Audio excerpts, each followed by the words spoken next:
टाटा का नाम क्यों नहीं आता है? दोस्तों मैं बताना चाहूँगा वो इस नमस्कार दोस्तों, आज हम बात करने वाले हैं इस वीडियो में सदी के सबसे बड़े महानायक की, एक ऐसे बिजनेसमैन की जो अपने आप को बिजनेसमैन नहीं एक इंडस्ट्रियलिस्ट कहते हैं और पैसों के मामले में वो अंबानी और अडानी तक को पीछे छोड़ दें।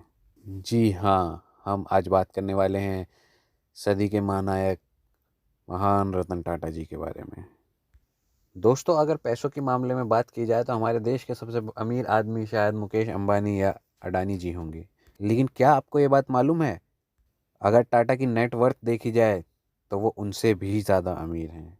फिर आप ये सोच रहे होंगे कि गिनती में जब नेट वर्थ की बात आती है तो अंबानी जी अडानी का नाम क्यों आता है, टाटा का नाम क्यों नहीं आता? दोस्तों मैं बताना चाहूँगा वो इसलिए क्योंकि रतन टाटा सर अपनी इनकम का 60 से 80% तक डोनेट कर देते हैं। इसी वजह से उनका जो 20% पे टैक्सेबल जुड़ता है, इसी वजह से उनका नाम अमीर आदमियों में नहीं आ पाता, वरना वे इस देश के सबसे अमीर आदमी हैं।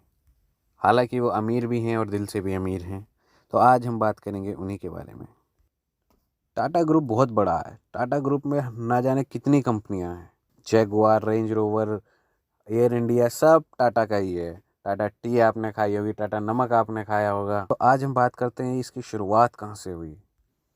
टाटा ग्रुप की शुरुआत जमशेद जी टाटा ने की थी, जिनका जन्म 1839 में एक पारसी परिवार में हुआ था। उन्होंने टाटा की नींव रखी थी। उसके बाद टाटा धीरे धीरे आगे बढ़ता रहा और बहुत कामयाब हुआ, जिसके चेयरमैन आज हमारे रतन टाटा सर हैं। तो बात करते हैं रतन टाटा सर की। रतन टाटा का जन्म 28 दिसंबर 1937 में हुआ था। एक पारसी फैमिली में मुंबई में हुआ था। ऐसा कोई शायद कोई व्यक्ति होगा ही नहीं, अगर मैं कहूँ तो ऐसा कोई व्यक्ति होगा ही नहीं जिसने टाटा का कोई प्रोडक्ट यूज़ ना किया हो।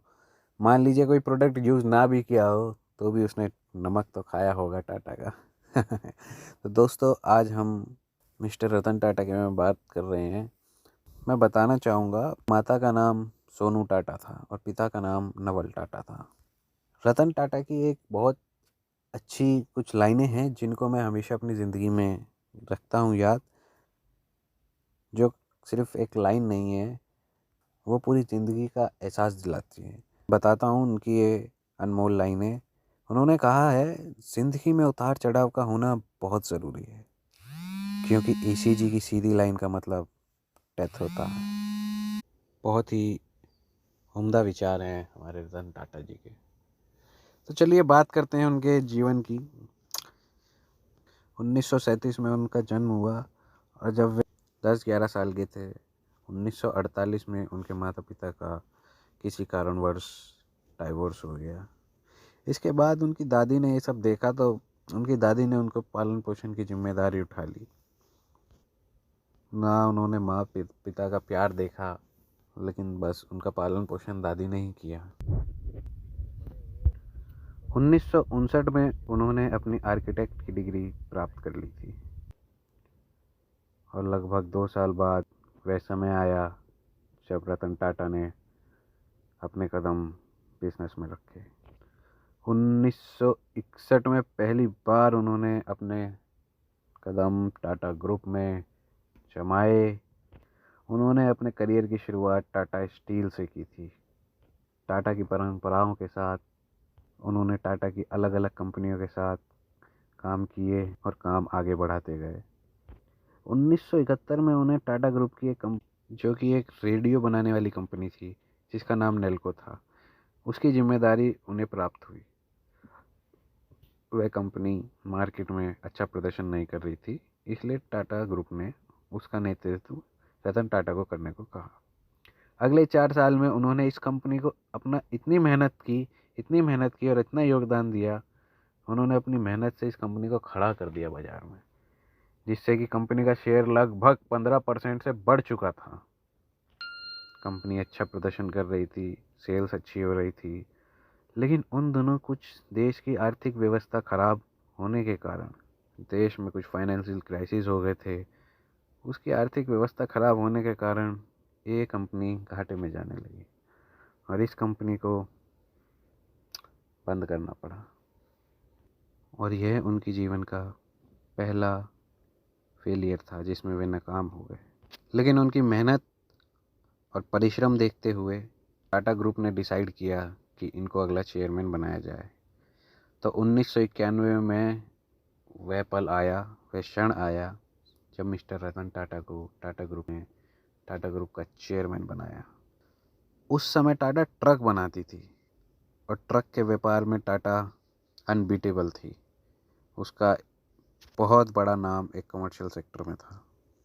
लेकिन टाटा का सपना था कि वे एक फैमिली कार भी बनाएं जिससे हर आदमी, एक नॉर्मल आदमी, किफ़ायती दामों में कार को परचेज़ कर सके।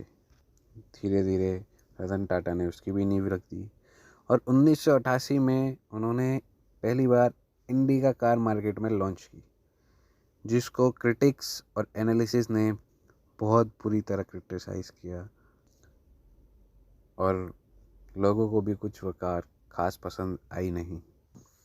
कुछ इन्वेस्टर्स की राय लेते हुए उन्होंने फिर ये सलाह मशवरा करते हुए यह डिसीज़न लिया कि इस कंपनी को बंद कर दिया जाए या इसको किसी को बेच दिया जाए। और इस सेगमेंट में उस दिनों फोर्ड कंपनी का बहुत नाम चल रहा था। फोर्ड की गाड़ियाँ पूरे देश विदेश में बिक रही थीं। तो रतन टाटा को ख्याल आता है कि क्यों ना फोर्ड से ही डील की जाए। तो फोर्ड कंपनी के ओनर उस टाइम बिल फोर्ड थे। रतन टाटा ने उनसे संपर्क किया और एक मीटिंग रखवाई। उस मीटिंग में रतन टाटा गए। तो उस मीटिंग में ऐसा कुछ होने वाला था जिससे रतन टाटा इस टाटा ब्रांड को बहुत ऊंचाइयों पर लेके जाना चाह रहे थे। जी हाँ, उस समय रतन टाटा की बिल फोर्ड ने कुछ इस तरह बेइज्जती कर दी। उन्होंने रतन टाटा को ये कह दिया कि अगर तुम्हें इस सेगमेंट में गाड़ी बनानी आती ही नहीं थी तो तुम इसमें घुसे ही क्यों? जब तुम्हारे बस की नहीं था तो तुम इसमें आए क्यों? अपना ट्रक बनाओ, ट्रक बेचो, इस सेगमेंट में तुम्हारा कुछ नहीं होने वाला था। और ये जो मैं कंपनी तुमसे ख़रीद रहा हूँ, ये ख़रीद के भी मैं तुमसे एहसान कर रहा हूँ। ये कुछ शब्द बिल फोर्ड के रहे थे। ये बातें रतन टाटा के बहुत चुभी।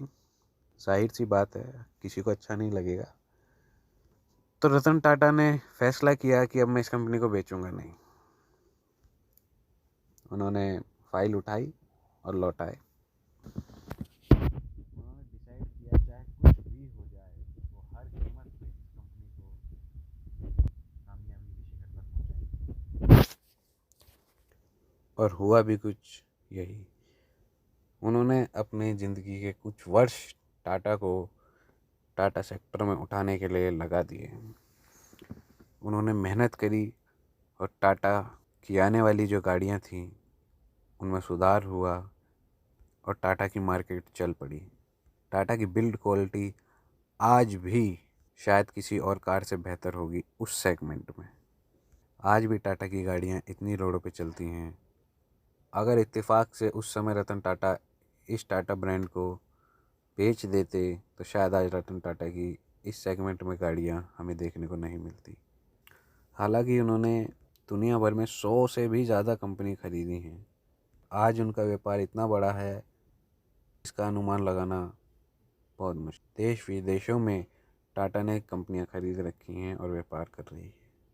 सन 2000 में रतन टाटा को पद्म भूषण प्राप्त है और सन 2008 में उन्हें पद्म विभूषण भी प्राप्त है। फिर एक दिन वह भी आया दोस्तों, जब 28 दिसंबर 2012 को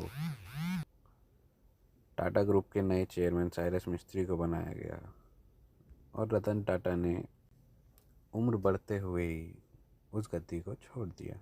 लेकिन आज भी वे अपने टाटा ग्रुप में किसी न किसी तरीके से शामिल हैं।